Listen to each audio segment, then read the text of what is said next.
Selamat hari Minggu, sahabat terkasih. Beberapa hari lagi kita akan menyambut Natal dan minggu ini adalah kebaktian Minggu Advent keempat. Sesaat lagi kita akan mengikuti kebaktian online GKI Kayu Putih dengan Premier. Pokok-pokok warta lisan sebagai berikut.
Kebaktian Malam Natal.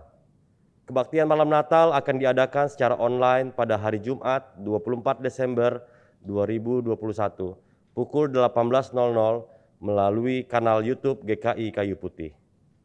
Kebaktian Natal. Pada hari Sabtu 25 Desember 2021 pukul 9.00 akan diadakan kebaktian Natal secara online melalui kanal YouTube GKI Kayu Putih. Informasi kegiatan GKI Kayu Putih. Umat terkasih, bagi jemaat yang ingin mengetahui kegiatan-kegiatan gereja dapat membaca pada warta jemaat online di website GKI Kayu Putih atau Instagram resmi @gkikaput.official. Bagi umat yang memerlukan bantuan pelayanan dapat menghubungi sekretariat gereja pada jam kerja hari Senin sampai dengan hari Minggu pukul 9.00 sampai 16.00.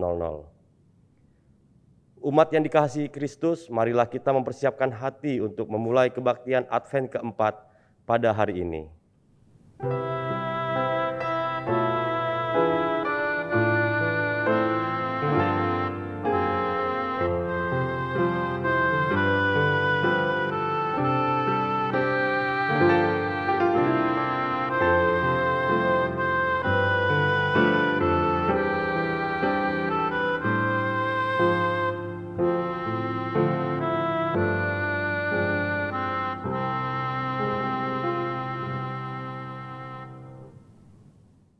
Umat diundang untuk berdiri.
Marilah kita bersama menaikkan pujian dari Kidung Jemaat 76, Kau yang lama dinantikan.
Pertolongan kita adalah dalam nama Tuhan yang menjadikan langit dan bumi.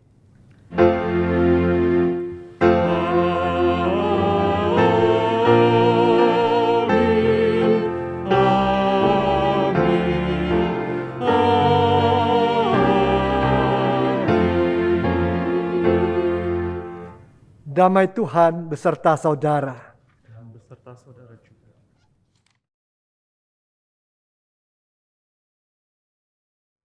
Umat yang dikasihi Kristus, sebagai makhluk yang lemah dan rapuh, seringkali kita memakai keadaan kita itu untuk mengasihani diri dan menyerah kepada keadaan.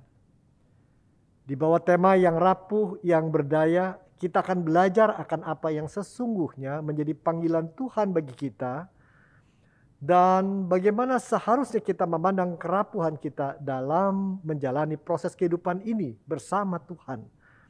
Ayat yang mendasari ibadah kita diambil dari 2 Korintus 12 ayat 9 sampai 10 yang berkata, "Tetapi jawab Tuhan kepadaku, cukuplah kasih karuniaku bagimu. Sebab justru dalam kelemahanlah kuasaku menjadi sempurna.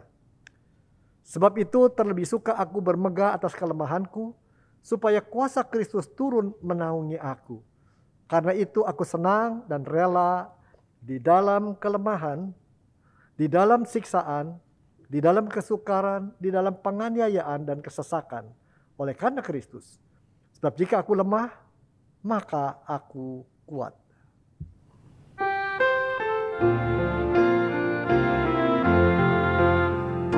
Tuhanlah kekuatanku, Tuhanlah nyanyianku, Dialah keselamatanku, jikalau Dia di pihakku, terhadap siapakah ku gentar.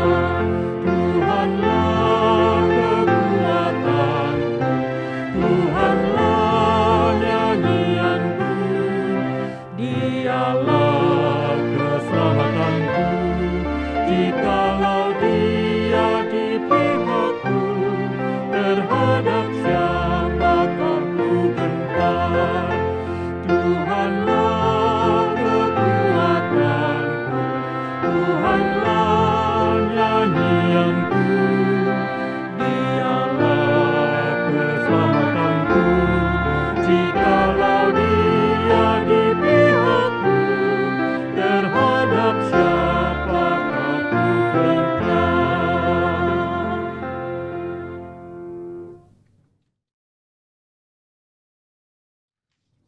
Umat yang dikasihi Kristus, marilah kita memeriksa kembali kehidupan kita di hadapan Tuhan dan mengakui segala dosa-dosa kita.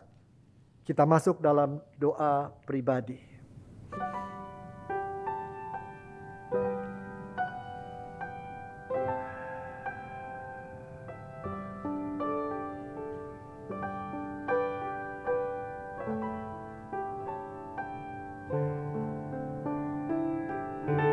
Bapa, kami datang dengan syukur dan terima kasih.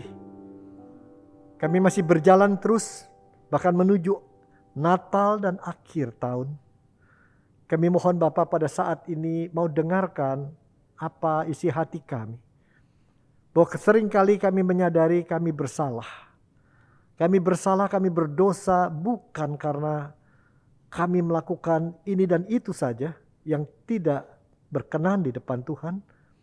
Tapi seringkali kami merasa lemah, rapuh, dan tidak melihat karunia Tuhan secara cukup. Kami hanya melihat kelemahan, apa yang tidak kami miliki, apa yang kami rindukan tapi belum kami dapatkan, atau doa yang belum terjawab. Karena itu kami lebih memusatkan segala sesuatu dalam hidup ini untuk kepentingan kami, kebutuhan kami, cita-cita kami, dan bukan menjadikan Engkau pusat hidup kami. Saat ini kami datang menyadari banyak hal kami harus bersyukur. Banyak hal kami harus berterima kasih. Karena itu kami bertelut saat ini, mohon Tuhan ampuni kami. Karena sepanjang perjalanan kami, dengan kata-kata, dengan keputusan kami, dalam kami mempertahankan pola-pola yang salah, kami telah menyakiti hati Tuhan. Ampuni kami. Dan tolong kami untuk tidak terus-menerus dikalahkan oleh kerapuhan dan kelemahan kami. Karena kami tahu kuasa Kristus melebihi segalanya. Dalam nama Kristus Yesus kami berdoa. Amin.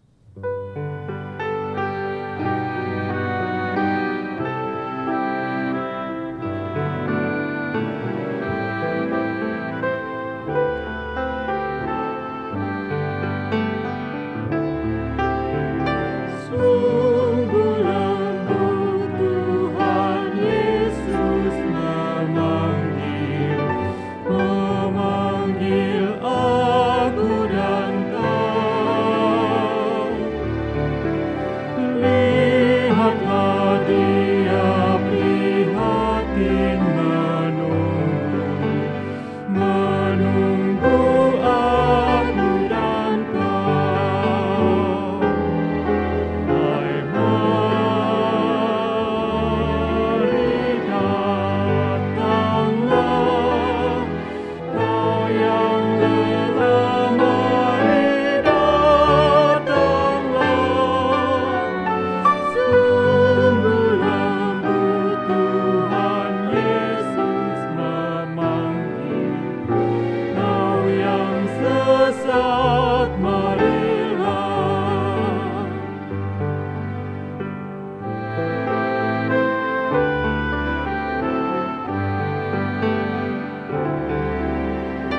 Janganlah ragu, Tuhanmu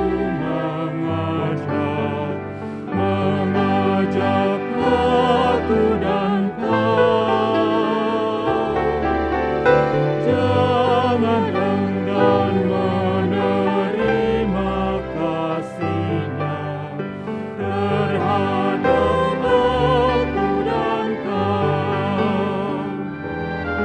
Hai, mari datanglah, kau yang lelah, mari datanglah. Sungguh lembut Tuhan Yesus memanggil, kau yang sesat, marilah.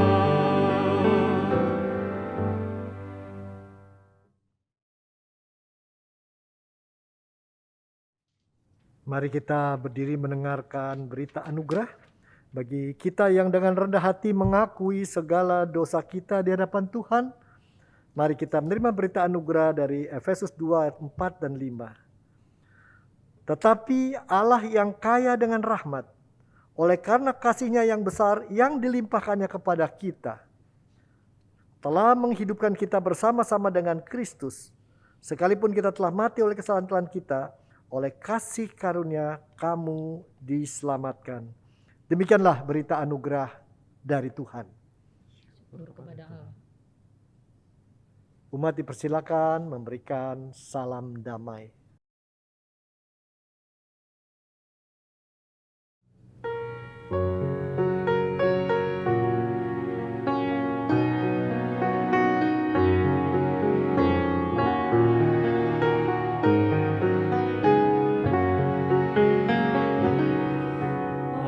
Ajaib benar anugerah pembaru hidup.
When you go through deep waters and great troubles, I will be with you.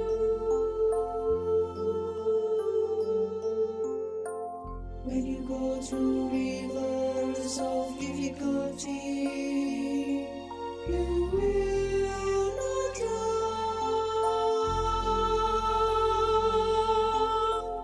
When you walk through the fire of oppression,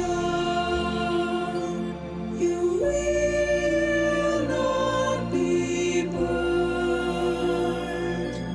The flames will not consume you. I will be with you.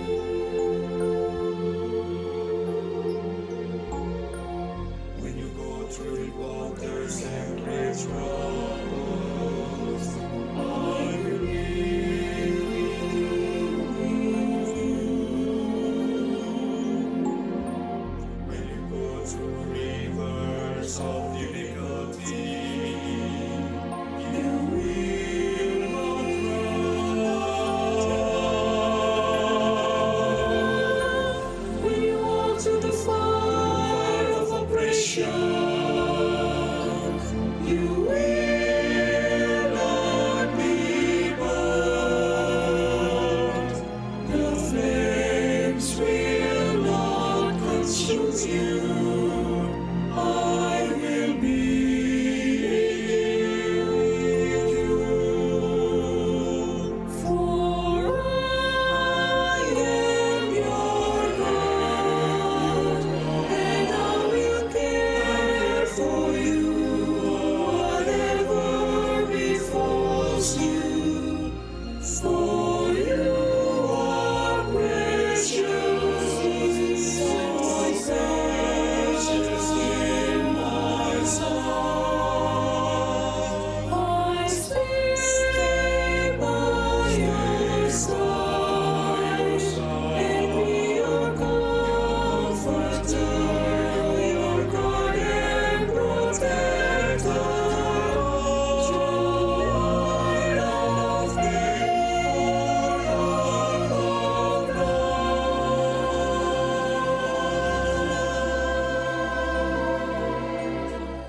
When you go through the waters and great troubles, I will be with you.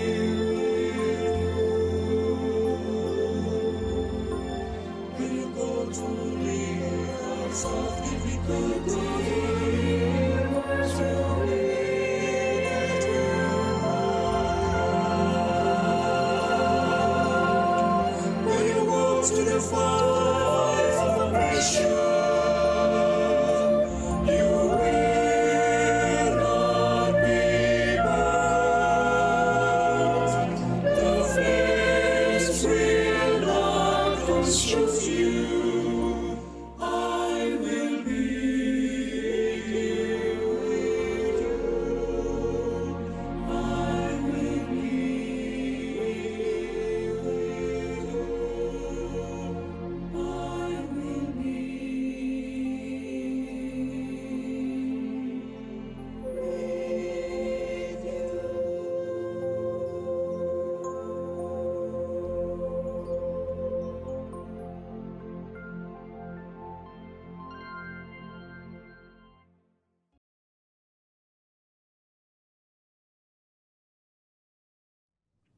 Sebelum kita memasuki saat renungan, mari kita masuk dalam doa, mohon pimpinan Roh Kudus agar kita mendapatkan sesuatu dari firman Tuhan. Kita berdoa. Bapa, kami berterima kasih di dalam kehidupan ini, bukan saja Engkau mengawal kami, bukan saja Engkau memberikan apa yang kami butuhkan, tapi Engkau mau bicara pada kami, sehingga kami terus-menerus bisa berubah menjadi serupa dengan Kristus dalam pola pikir kami, pola kami berelasi, pola kerja, dan cara kami ambil keputusan. Bahkan kami semakin belajar mengasihi Tuhan, makin menyadari kasih karunia Tuhan yang tidak pernah berhenti. Saat ini kami rindu dengar suara Tuhan, kami mohon Tuhan mau jamah setiap kami, dimanapun kami berada, setiap keluarga kami, supaya ada ketenangan, damai sejahtera, dan suara Tuhan mengisi hati kami, mengubah kami, dan membuat kami bisa bersyukur dan lebih bersyukur setiap hari. Dalam nama Tuhan Yesus kami berdoa, amin.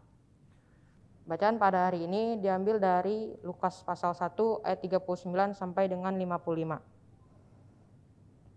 Beberapa waktu kemudian berangkatlah Maria dan langsung berjalan ke pegunungan menuju kota di Yehuda.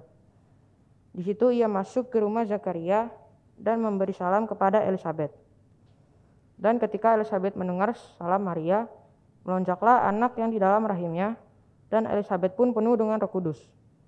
Lalu berseru dengan suara nyaring, "Diberkatilah engkau di antara semua perempuan, dan diberkatilah buah rahimmu. Siapakah aku ini sampai ibu Tuhanku datang mengunjungi aku? Sebab sesungguhnya ketika salammu sampai kepada telingaku, anak yang di dalam rahimku melonjak kegirangan. Dan berbahagialah ia yang telah percaya, sebab apa yang dikatakan kepadanya dari Tuhan akan terlaksana." Lalu kata Maria, "Jiwaku memuliakan Tuhan, dan hatiku bergembira karena Allah, Juru Selamatku. Sebab ia telah memperhatikan kerendahan hambanya. Sesungguhnya, mulai dari sekarang, segala keturunan akan menyebut aku berbahagia. Karena Yang Maha Kuasa telah melakukan perbuatan-perbuatan besar kepadaku, dan namanya adalah kudus. Dan rahmatnya turun-temurun atas orang yang takut akan Dia. Ia memperlihatkan kuasanya dengan perbuatan tangannya, dan mencerai-beraikan orang-orang yang congkak hatinya. Ia menurunkan orang-orang yang berkuasa dari tahtanya, dan meninggikan orang-orang yang rendah. Ia melimpahkan segala yang baik kepada orang yang lapar, dan menyuruh orang yang kaya pergi dengan tangan hampa. Ia menolong Israel hambanya, karena ia mengingat rahmatnya, seperti yang dijanjikannya kepada nenek moyang kita, kepada Abraham dan keturunannya untuk selama-lamanya." Demikianlah pembacaan firman Tuhan. Berbahagialah bagi setiap kita yang mendengarkan firman Tuhan, merenungkannya, serta memeliharanya melalui sikap kehidupan sehari-hari. Maranatha. Maranatha, Maranatha, Maranatha.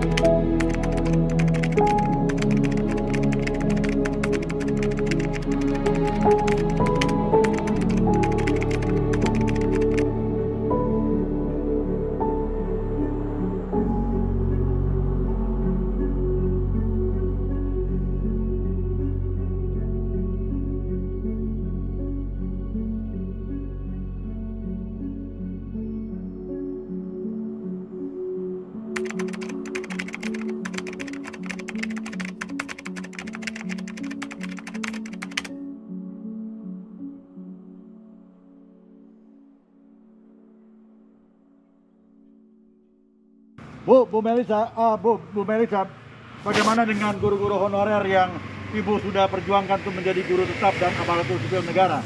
Apakah sudah dijalankan oleh pemerintah daerah? Iya, kita patut bersyukur kepada Tuhan Yang Maha Kuasa bahwa kita baru saja merayakan Hari Guru Nasional, dan kebijakan pemerintah pusat maupun daerah sudah memberikan perhatian kepada guru-guru sebagai pahlawan tanpa tanda jasa. Kebijakan pengangkatan guru honorer menjadi guru tetap dan aparatur sipil negara sudah dijalankan. Kan sudah ada anggarannya. Harus diserap oleh pemerintah daerah untuk menjalankan program tersebut. Maaf Bu, nampaknya Ibu sedang bahagia. Sudah habis berapa bulan Bu ya? 6 bulan. Oh ya, bagaimana dengan program pendidikan untuk anak-anak jalanan Bu?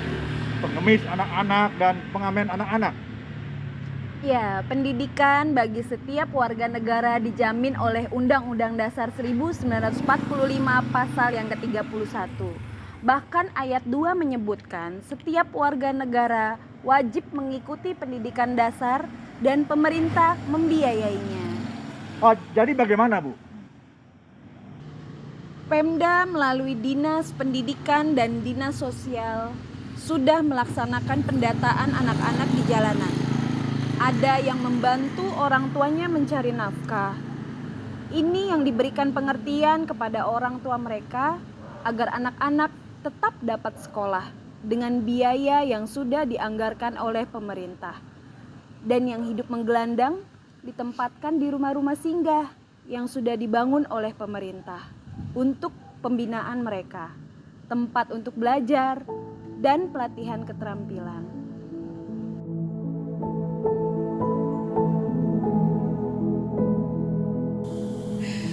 Sini Mel. Gimana Mel? Kamu rasanya kayak masih apa sih, mual gitu nggak sih? Wangi udah apa gimana gitu rasanya? Badannya enak Enggak sih Mbak, udah nggak terlalu lah dibanding udah enak kan dulu. tapi ya? Iya, udah agak ini enak. Tante, ini celengan Fania. Fania mau buka untuk membeli hadiah Natal untuk anak yang habis pengamen di jalanan. Wah, baik sekali kamu Fania. Kata Tuhan Yesus, kita harus saling mengasihi dan memberi sesuatu untuk orang lain. Tante senang deh kamu perhatian sama mereka sayang. Pinter kamu Fania. Fania mau hitung ya. Oke sayang. Hitung dulu duitnya.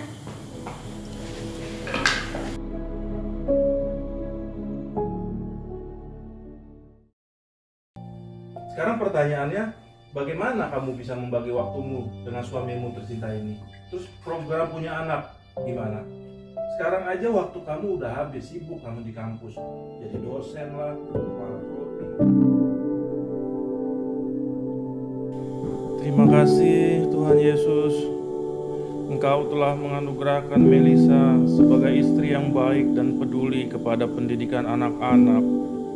Terima kasih Tuhan, Engkau telah menganugerahkan kami, anak yang saat ini sedang dalam kandungan. Terima kasih Tuhan. Fania udah selesai belum hitung celengannya? Sudah Tante, jumlahnya ada 2 hari sudah 7. Wih, lumayan gede juga ya jumlahnya. Iya Bun, Fania beli buku tulisannya ya. Oh boleh, nanti Bunda antar ya. Tante, kapan Dede lahir? 3 bulan lagi Fania, Februari tahun depan. Saat Dede lahir, Fania boleh main gak? Tentu dong sayang. Boleh dengar suara Dede di perut gak? Boleh, ayo dengerin ya. Oh iya Fania, yuk kita beresin hadiah Natalnya yuk. Kapan kita kasih hadiah Natalnya ke pengemis dan pengamen di jalanan? Besok pagi hari Sabtu ya. Fania bisa ikut kan? Ada teman-teman Fania lagi nggak yang mau ikut? Iya Tante, seperti teman sekolah minggu Fania, Darren, Patrice, Sky, Odila, dan Hana.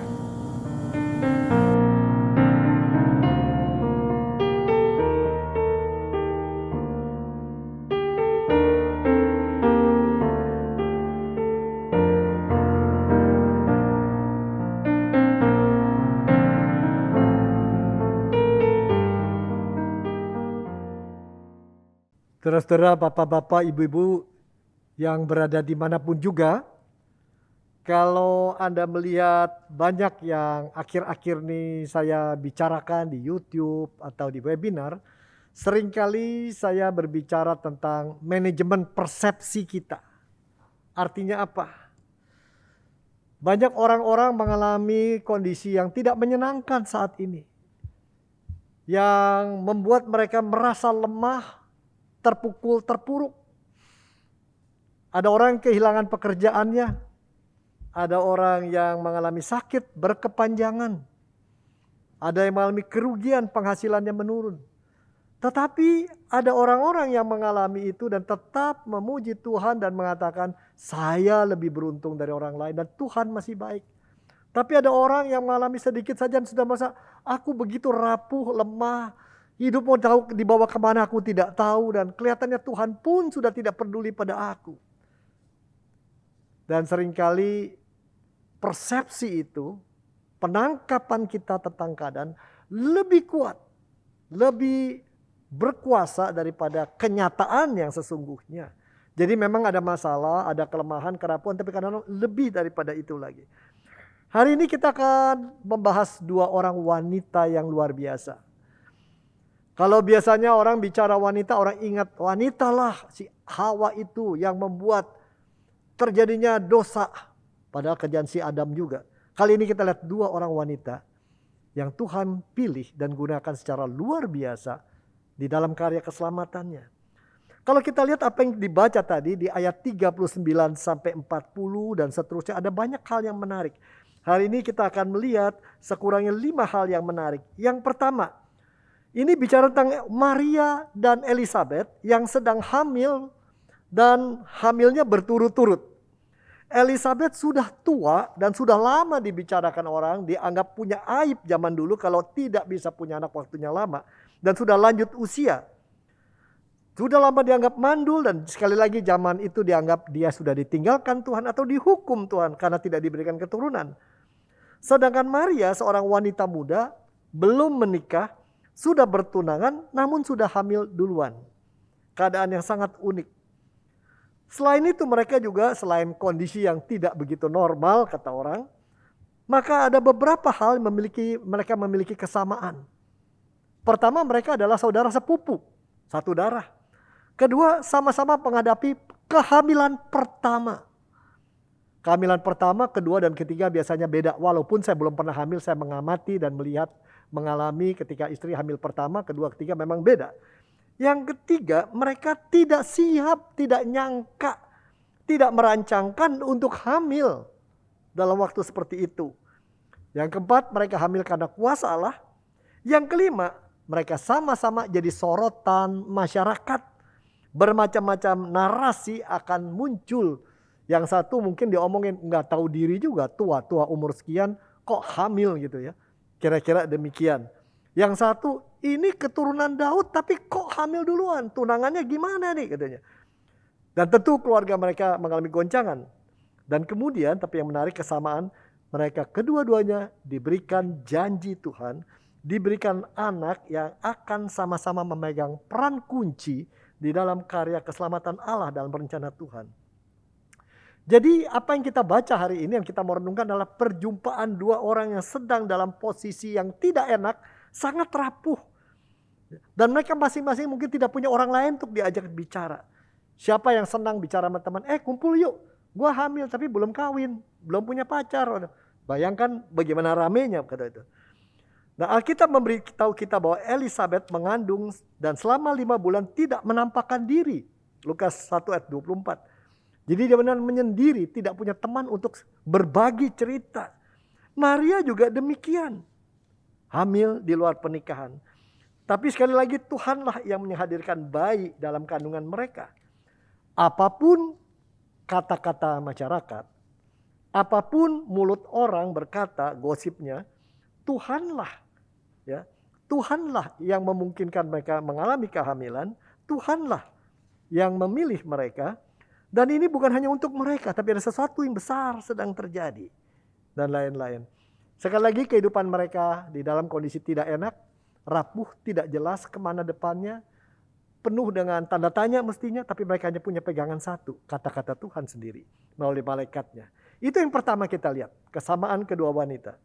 Yang kedua, di ayat 42 dikatakan, Elizabeth menyambut Maria dengan berkat. Dengan berkat.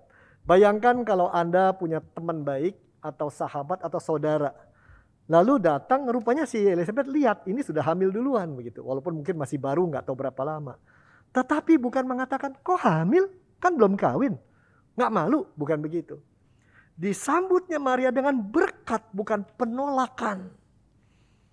Nah, saudara ini memang luar biasa ya. Ini padahal Elizabeth orang lingkar dalam agama di waktu itu. Orang yang sangat beragama. Tidak memandang diri lebih suci dan melihat orang lain. Kok kamu begini, kok kamu begini.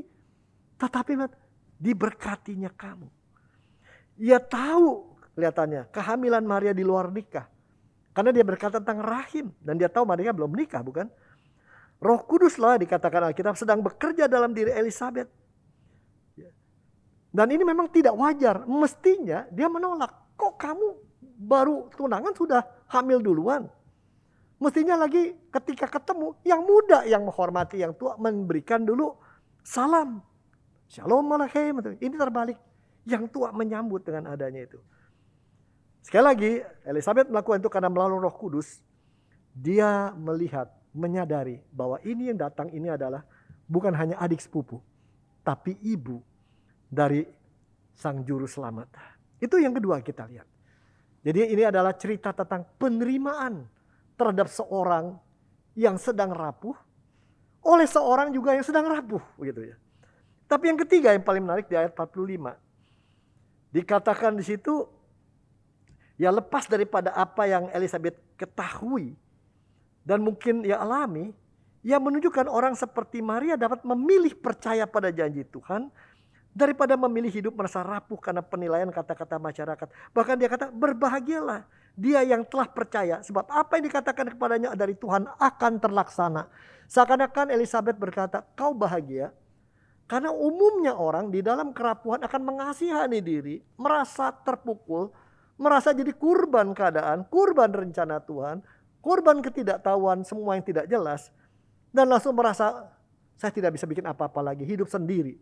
Kamu tidak begitu, kamu malah percaya kepada Tuhan. Apa yang Tuhan janjikan akan terlaksana. Seakan-akan Elizabeth berkata, dalam hidup ada dua pilihan.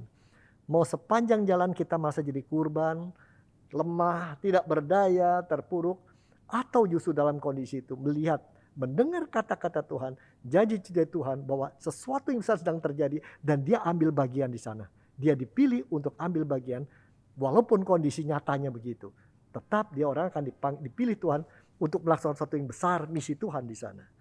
Luar biasa ini ya. Ini sekali lagi orang seperti Maria dapat memilih percaya pada janji Tuhan. Ya.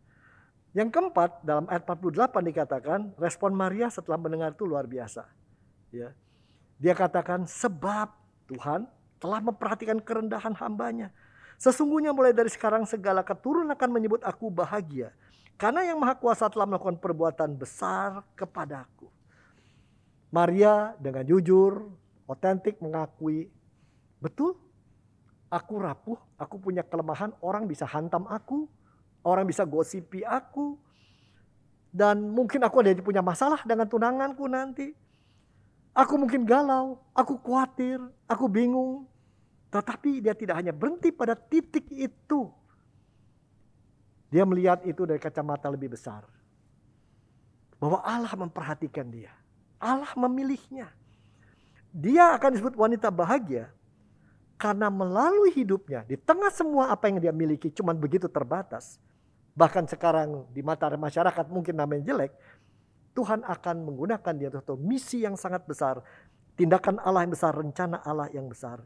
Dan hidupnya ini betul-betul menjadi hidup yang bukan biasa-biasa, tapi meninggalkan warisan yang luar biasa.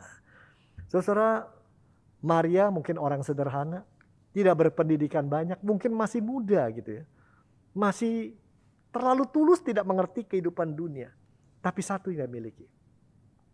Dia memilih tidak hanya ditenggelamkan oleh kondisinya yang membuat dia mungkin bisa terpuruk. Tapi dia melihat apa yang Allah janjikan dan rencana Allah yang disampaikan pada dia. Dan dia bisa ambil bagian di sana. Yang kelima, yang terakhir ayat 56. Jadi ayat 42, 45, 48, 56. Ini kalau teks ini kita mau bahas bisa satu hari nih. Sangat menarik dan sangat kaya sekali. Ya. Nah ayat 56 mengatakan sangat menarik di sini ya. Di ayat 56 dikatakan di sana, dan Maria tinggal kira-kira 3 bulan lamanya bersama-sama Elizabeth. Lalu pulang kembali ke rumahnya. Kita bisa menduga selama 3 bulan di sana mereka menangis bersama, tertawa bersama, gundah bersama, berdoa bersama, dan saling menguatkan satu sama lain. Di dalam kerapuhan mereka saling menguatkan, saling membicarakan kehidupan mereka. Mereka tidak lagi menjadi wanita yang merasa jadi kurban dan tidak berdaya. Mereka sangat berbagi pengalaman dan penderitaan, masalah besar tidak lagi menjadi momok yang besar yang mengusik. Malah menurut Lukas di situ bisa tumbuh kegembiraan. Dari mana datangnya kegembiraan itu? Dari dalam kandungan. Nah, apa yang membuat Maria masa begitu gembira beruntung? Tidak ada satu kata, buah rahimnya. Jadi mereka tidak berbicara hanya tentang perasaan mereka, nama baik mereka, bagaimana selanjutnya, repotnya ngurus anak. tapi melihat bahwa Tuhan sedang menggunakan mereka untuk satu hal yang mereka punya peran di dalam kesederhanaan mereka. Aib yang paling dalam yang menyangkut keberadaan Maria yang hamil lebih dahulu, atau Elizabeth yang tua-tua dianggap mungkin tidak tahu diri sudah akan punya anak lagi dan lain, berubah menjadi berkat yang muncul dari kegembiraan dan kekuatan iman mereka. Ini luar biasa. Jadi kalau dulu orang-orang Ibrani mungkin memikir wanita itu kayak si Hawa itu, penyebab dosa. Sekarang terbukti di sini, di dalam perjanjian baru. Wanitalah yang Tuhan pilih secara khusus membawa jalan, mengambil tindakan nyata. Melakukan apa saja buat Tuhan. Supaya Sang Mesias hadir. Lukas mencatat kata-kata penutup dalam pertemuan itu. Dalam seluruh teks tadi, di dalam apa yang dibahas, berbahagialah dia yang telah percaya. Sebab apa yang dikatakan kepadanya dari Tuhan akan terlaksana. Dengan iman, apa yang dianggap sebagai aib, kelemahan, kerapuhan, keterpurukan bisa jadi sukacita. Sekali lagi, dengan iman percaya, kata-kata Tuhan dipegang. Apa yang sekarang dianggap satu kegagalan, problem besar, keterpurukan bisa jadi sukacita. Itu yang kita lihat secara sepintas 5 ayat di sana. Namun apa yang bisa digali buat kita mendekati Natal ini? Saudaraku, sekurangnya ada 4 ajaran dari teks yang kaya makna ini. Pertama, nyata dalam perjalanan hidup kita sebagai anak Tuhan, sebagai anak-anaknya. Dalam melaksanakan kehendak dan rencana Tuhan, kita bisa dibawanya melangkah di lorong yang sulit. Sehingga kita sangat merasakan kerapuhan kita. Sangat merasakan kerapuhan kita. Ya. Semua bisa merasakan, terutama saat-saat seperti ini. Ya. Kami mengalami dalam waktu 2 bulan kehilangan 3 keluarga yang sangat dekat. Kakak ipar, adik ipar, dan juga itu. Mau tidak mau kita tiap hari berpikir siapa dulu yang pulang, ya kau atau aku. Percakapan saya dengan istri saya sering kau dulu atau aku dulu. Kalau aku dulu, bagaimana dengan kamu? Dengan siapa yang jaga kamu? Bawa kamu ke dokter gimana? Kalau kamu dulu, aku apa bisa tahan ya? Rasanya aneh hidup. Mau tidak mau kita menyadari betapa rapuhnya. Sehingga percakapan pada akhirnya terserah Tuhan deh ya. Ya, terserah Tuhan yang terbaik begitu. Saudara-saudara, dalam menjalani hidup bersama Tuhan bukan berarti kita harus tampil sok, tahan banting, kita nggak khawatir, kita bisa atasi segalanya. Para pria kan sering gitu pakai topeng mengaku everything is okay gitu. Kalau itu bukannya kuat dan perkasa dan tetap, jangan-jangan udah mati rasa itu tuh. Udah mati rasa begitu. Di sini jelas sekali dalam cerita yang kita baca hari ini. Bahwa perjalanan dengan Allah kita. Apalagi ketika kita dipilihnya melakukan satu misi tertentu. Seringkali membawa kita ke dalam perjalanan yang membuat kita makin sadari kelemahan kita. Kerapuhan kita. Semua hal-hal yang menjadi hal yang menunjukkan kita tidak punya modal apa-apa kecuali Dia. Ini yang paling menarik. Namun menarik sekali juga. Bisa juga dikatakan justru Tuhan mau pakai orang-orang yang rapuh, yang lemah. Kita tidak usah terus menyanyikan, menangisi, meratapi kelemahan, kerapuhan kita, apa yang kita tidak miliki. Karena di dalam itu Tuhan justru bisa pakai seorang menjadi orang yang meninggalkan bekas yang luar biasa. Saya teringat seorang bernama Montessori, Nyonya Montessori, sekian puluh tahun hidup dengan bayi yang dia lahirkan tanpa seorang tahu itu anaknya. Karena zaman itu dan dia menjadi seorang pendidik yang luar biasa, menghasilkan sistem pendidikan yang agak mengubah dunia. Bahwa anak harus diubah dengan cara yang bukan dibentuk, ditata, tapi dikenali potensinya, dikenali keunikannya. Montessori. Padahal dia punya cacat sosial yang luar biasa. Kita juga kenal seorang yang matanya buta, tapi menjadi penyanyi. Membawakan lagu-lagu rohani yang luar biasa. Justru kerapuhan, ketidakberdayaan kita, kegagalan kita, kelemahan kita menjadi hal-hal yang luar biasa ketika Tuhan memilih kita dan kita bisa laksanakan itu. Jadi cukuplah kalau kita terus-terusan memikir aku tidak punya ini, aku tidak bisa itu. Kalau dia diberkati, aku tidak. Kalau kayak aku seperti dia, aku pasti. Betapa mudahnya orang terus meratapi kerapuhannya. Kalau begitu lagunya satu dah. Tak tersembunyi kuasa Allah, yang lain ditolong, saya tidak. Wah kalau udah begitu sudahlah hidupnya jadi kayak apa? Betul nggak? Betul nggak? Ngaku aja deh. Sering ada orang begitu. Itu yang pertama kita lihat. Di dalam kerapuhan pun, apalagi dalam melaksanakan kehendak Tuhan, sesuatu akan terjadi. Yang kedua, sangat menarik dalam kasus Maria dan Elizabeth. Ketika Maria didatangi malaikat dan dikatakan kamu akan hamil bla bla bla bla bla, dia minta kejelasan. How come? Bagaimana? Saya kawin juga belum.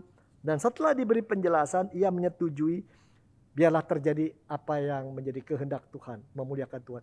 Buat Maria adalah lepas dari kondisi yang Tuhan berikan pada dia, tidak enak, membingungkan, bisa menimbulkan aib dan lain-lain. Kehendak Tuhan nomor 1, saya nomor 2.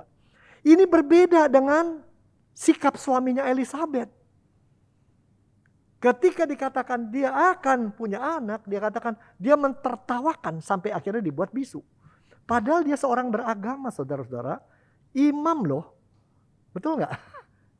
Menarik sekali ya, tidak jaminan ya. Agama itu bisa membuat orang lebih dekat sama Tuhan, bisa juga jadi sinis. Karena agama udah terlalu biasa buat dia. Menjadi ritual saja, seremonial saja. Tidak lagi dilihat intinya. Maria kontras dengan Zakaria suaminya Elizabeth. Yang satu mentertawakan malaikat dan mentertawakan kehendak Tuhan. Yang satu, walaupun berat bagi saya, jadilah kehendak Tuhan.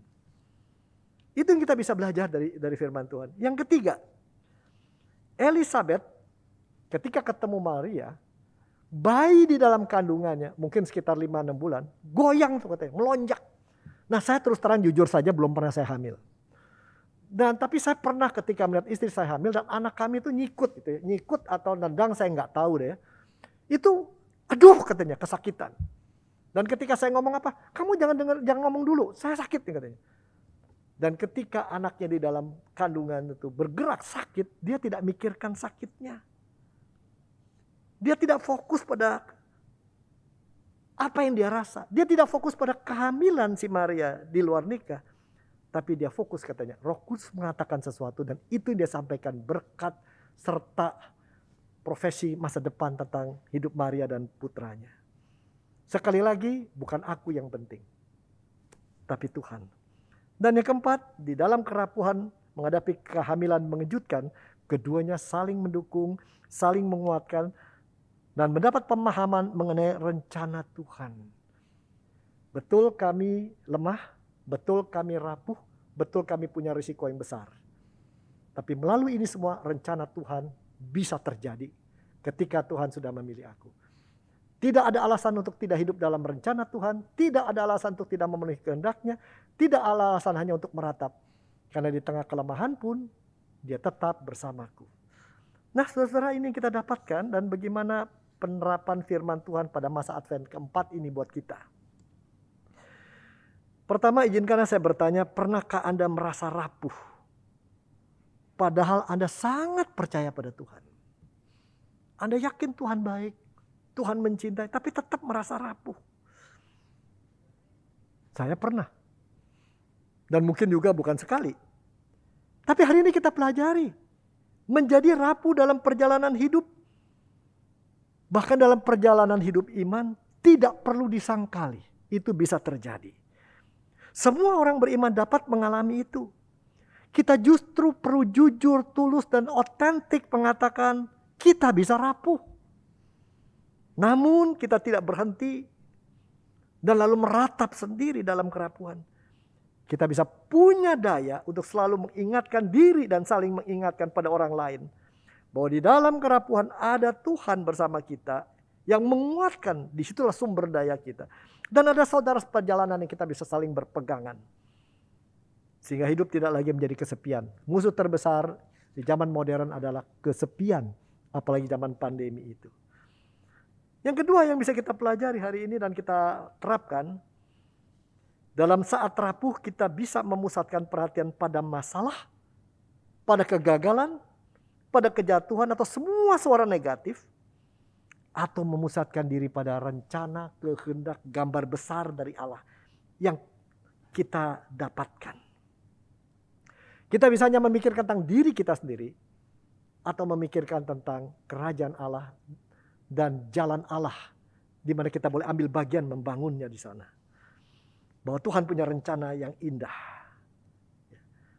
Bahkan ketika kita rapuh, justru dalam kerapuhan kita melakukan apa yang Tuhan kehendaki, kita semakin menyadari berkatnya begitu banyak. Kita semakin kenal diri kita sendiri, semakin kenal Tuhan, semakin intim, dan kita jadi semakin bahagia. Justru kerapuhan akan membawa Anda dan saya pada pengalaman berjalan dengan kuasa dan kasih yang tidak terukur dari Tuhan. Justru kerapuhan membuat kita tumbuh makin kenal dirinya dan semakin bisa memeluknya ketika tidak ada lagi yang bisa dipeluk. Justru kerapuhan membuat kita mengalami lebih banyak ketakjuban bila kita akui pada Tuhan. Jadi sekali lagi, jangan takut dengan kerapuhan, karena justru kuasa yang hebat akan muncul di sana. Dan kuasa itu membuat kita berdaya, mampu melakukan sesuatu yang luar biasa. Akhirnya dalam kerapuhan, kita justru bisa menyentuh hidup orang lain yang sama-sama rapuh, bahkan lebih rapuh dari kita. Lalu bergandengan memuji Tuhan, belajar melihat hidup dari kacamata Tuhan. Inilah sebenarnya saudaraku yang diperlukan di masa Natal. Karena hal itulah yang dilakukan kedua wanita luar biasa tersebut di dalam menyambut putranya. Maka dalam masa yang masih ada, saya mengajak Anda memikirkan. Cobalah kita renungkan kondisi apa yang membuat kita merasa sangat rapuh. Merasa tidak lagi punya kemampuan apa-apa, daya apa-apa. Merasa semua menjadi gelap dan kelam. Lalu pada saat ini juga, maukah kita melihat di mana kuasa Tuhan sudah bekerja pada Anda? Ingat kembali ketika Ia menyentuh Anda, kasih-Nya yang luar biasa, kuasanya Anda rasakan. Maukah saat ini kita katakan, kalau kemarin Tuhan tidak biarkan saya sendiri, sakit, rugi, ada kerjaan, kesehatan, kelahiran, kematian, tidak pernah saya sendiri. Saat ini aku juga tidak sendiri dalam masa Advent. Maka menuju Natal dan selanjutnya aku tidak akan pernah sendiri dan itu cukup bagiku. Maukah Anda mengatakan itu bersama-sama? Tuhan berkati. Amin.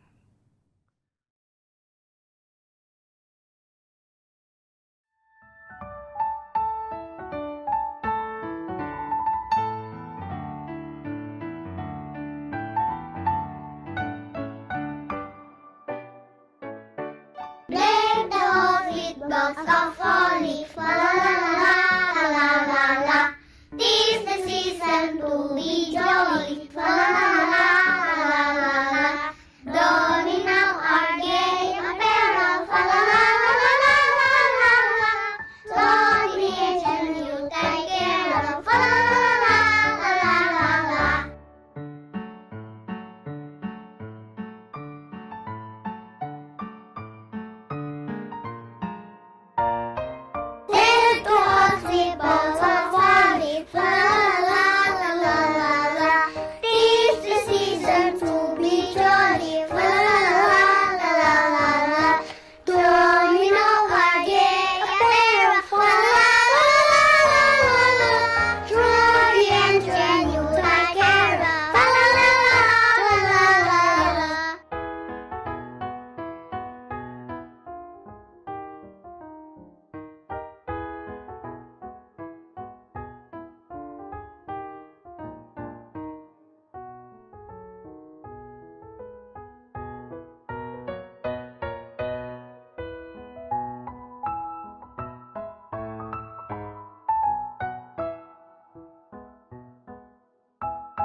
Don't we know our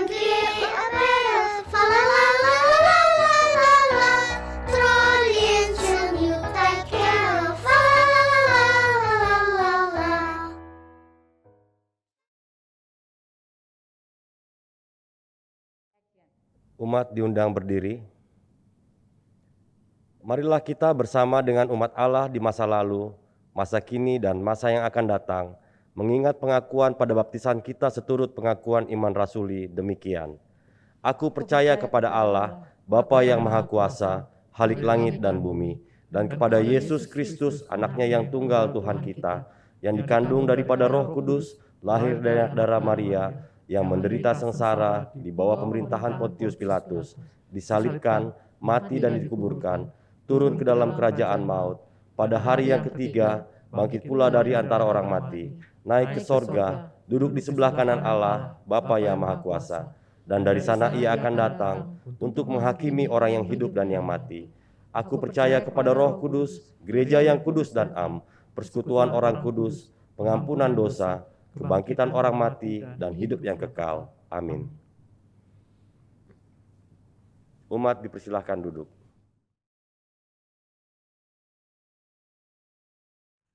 Jemaat, mari kita tundukkan kepala dan masuk dalam doa syafaat. Bapa Surgawi, di depan Kau kami mau belajar untuk mengakui kerapuhan kami. Tapi kami tidak mau ditenggelamkan, dikuasai oleh kelapuhan dan kelemahan itu. Karena ketika Tuhan pilih kami bisa melakukan apa yang luar biasa karena Engkaulah yang menguasai hidup kami dan kuasa Tuhan mengalir ke dalam kami dan menggunakan kami menjadi alat berkat buat orang lain. Bapa, saat ini kami mau berdoa bagi setiap umat Tuhan yang mengalami pergumulan dan permasalahan, khususnya di tengah pandemi COVID-19 yang terus berlangsung. Oh Tuhan, begitu banyak yang mengalami keretakan rumah tangga, rasa frustrasi yang tidak habis-habisnya, masalah keuangan. Belum lagi yang mengalami kebingungan ketika kehilangan orang dikasihi. Belum lagi yang menyalahkan diri karena keputusan-keputusan yang salah. Ada banyak hal ya Tuhan. Dan masih ada lagi yang masih bingung memikirkan apakah ada gelombang baru dari penyakit ini. Di tengah ketidakpastian, di tengah kebingungan ini, biarlah mereka Tuhan tolong untuk menyadari mereka tidak sendiri, tapi Engkau selalu memegang tangan mereka. Dan mereka akan terus dikawal oleh-Mu, dilatih oleh-Mu. Biarlah Engkau memberi jawab pada pergumulan mereka dan mereka rasakan itu.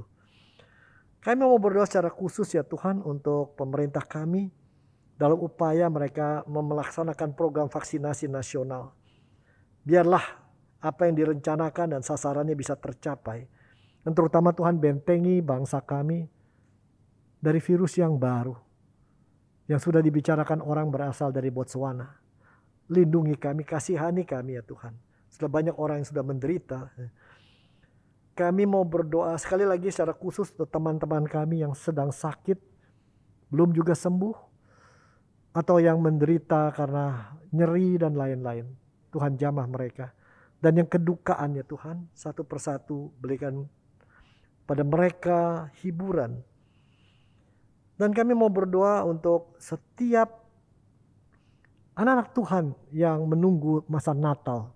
Bila persiapan hati Natal ini menjadi Natal yang sungguh-sungguh membuat mereka berjalan menuju kandang di mana bayi Kristus hadir. Dan menyadari betapa indahnya kasih karunia Tuhan yang begitu besar buat mereka. Kami mau berdoa untuk terutama orang-orang yang seringkali tidak dipahami, tidak dirangkul oleh masyarakat. Bahkan di tengah masyarakat, anak-anak Tuhan juga. Para single parents. Entah karena kehilangan pasangan, perceraian atau sakit penyakit atau apapun juga. Betapa beratnya beban mereka apalagi ketika harus membesarkan anak-anak mereka. Secara khusus kami mohon biarlah saat ini mereka tahu mereka jadi cintai Tuhan. Dan kami mengasihi mereka juga. Bahkan orang-orang yang tidak biasanya diterima dimanapun juga. Biarlah kami menjadi nyata. Mau menjadi sahabat mereka. Karena Engkau sudah jadi sahabat kami. Secara khusus kami mau berdoa untuk situasi dan kondisi bangsa dan negara kami. Banyak bencana alam, perubahan iklim, pemanasan global, banjir, dan masalah politik. Dan untuk beberapa hari ini ketika orang mulai berdemonstrasi kembali, mengabaikan kesehatan dan lainnya. Oh Tuhan, kasihani dan bangsa yang hadir karena Engkau Tuhan lindungi. Banyak yang kami minta Tuhan, banyak yang tidak bisa kami ungkapkan dengan kata-kata, terutama ketika kami merasa rapuh. Biarlah kami dapat kekuatan khusus dari Tuhan. Dan doa kami ini biarlah disatukan dalam doa yang Tuhan Yesus ajarkan kepada kami. Bapa kami yang di surga, dikuduskanlah namamu, datanglah kerajaanmu, jadilah kehendak-Mu di bumi seperti di surga. Berikanlah kami pada hari ini makanan kami yang secukupnya, dan ampunilah kami akan kesalahan kami, seperti kami juga mengampuni orang yang bersalah pada kami. Dan janganlah membawa kami ke dalam pencobaan, tapi lepaskanlah kami daripada yang jahat. Karena Engkaulah yang mempunyai kerajaan dan kuasa dan kemuliaan sampai selama-lamanya. Amin.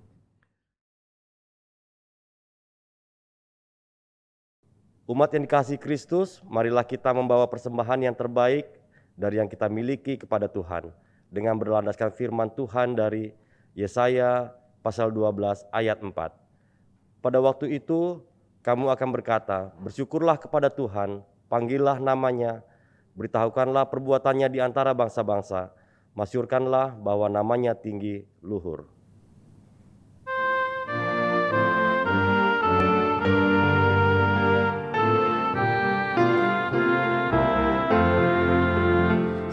Sekarang bersyukur, hai hati mulut tangan, sempurna dan besar segala karya Tuhan, diberinya kita pun anugerah yang berkah, yang tak terbilang terus semula dan tetap.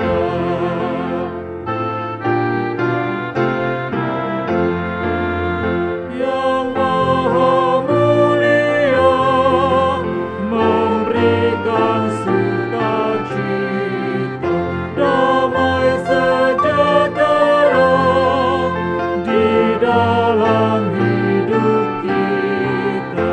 Kasih-Nya tak terpilih, mengasuh anak-Nya, tolongan-Nya besar seluas dunia.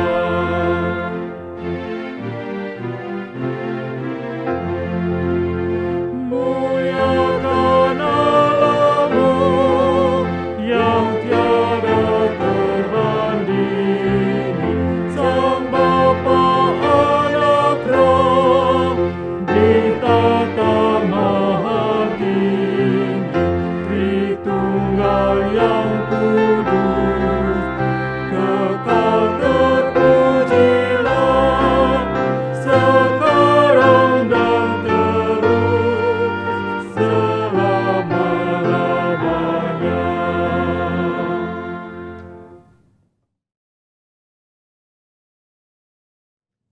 Umat dipersilakan berdiri.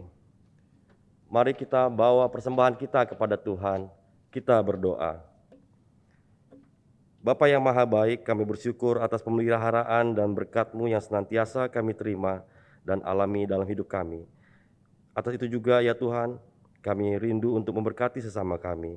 Sehingga pada kesempatan ini ya Tuhan, dengan segala keterbatasan kami mengumpulkan persembahan syukur kami. Kami sungguh memohon kepadamu ya Bapa, kiranya Engkau saja yang memberkatinya, agar persembahan kami ini menjadi suatu persembahan yang hidup, dan kiranya berguna menolong sesama kami yang membutuhkan, dan terlebih menjadi kemuliaan bagi nama-Mu di tengah dunia ini. Inilah doa dan permohonan kami ya Bapa, yang kami naikkan hanya di dalam satu nama anak-Mu Yesus Kristus, Tuhan dan Juru Selamat kami. Amin.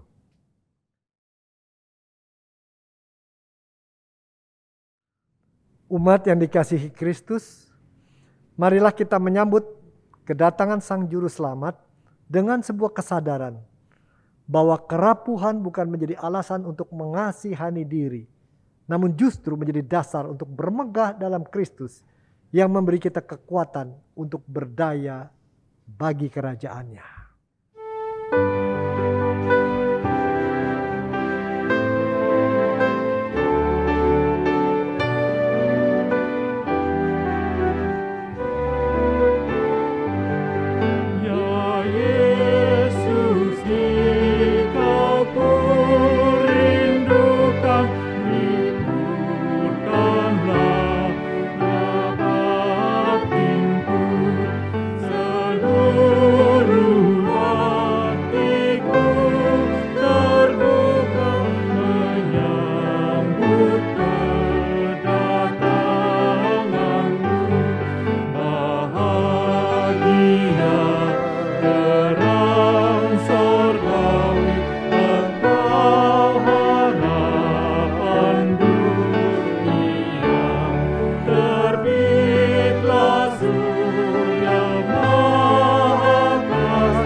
Arahkanlah hatimu kepada Tuhan. Kami mengarahkan hati kami kepada Tuhan. Jadilah saksi Kristus. Syukur kepada Allah, Terpujilah Tuhan. kini dan selamanya. Dan terimalah berkat Tuhan. Tuhan memberkati engkau dan melindungi engkau. Tuhan menyinari engkau dengan wajah-Nya dan memberi engkau kasih karunia. Tuhan menghadapkan wajah-Nya kepadamu dan memberi engkau damai sejahtera.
Kebaktian telah selesai. Majelis Jemaat GKI Kayu Putih mengucapkan selamat hari Minggu. Tuhan Yesus memberkati.